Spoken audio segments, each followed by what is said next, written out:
शिव धाम चलू, शिव धाम चलू, कामोर लौका शिव धाम चलू, शिव धाम चलू, शिव धाम चलू, कामोर लौका शिव धाम चलू, शिव धाम चलू, शिव धाम चलू।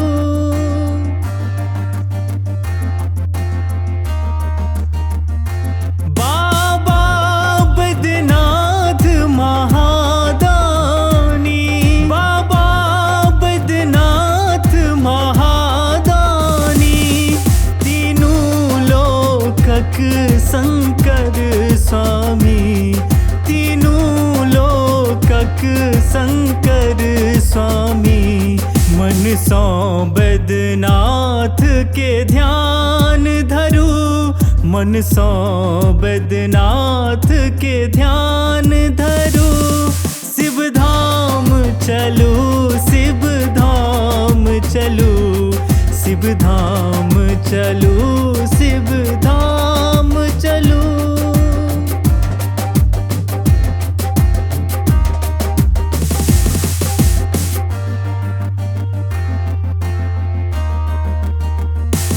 मन के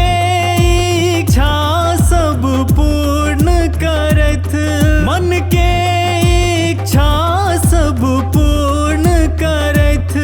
भक्तक विपदा हर कष्ट हरत, भक्तक विपदा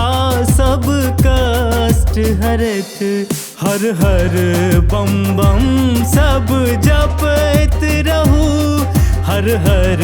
बम बम सब जपत रहू, शिव धाम चलू, शिव धाम चलू, शिव धाम चलू, शिव धाम चलू।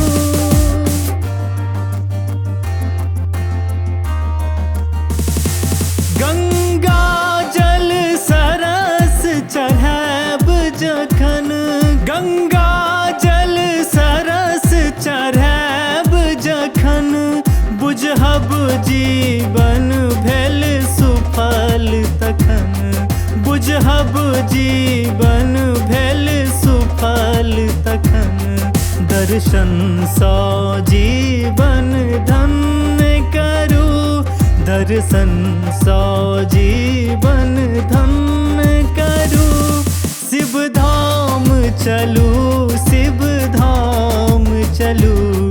शिव धाम चलू, शिव धाम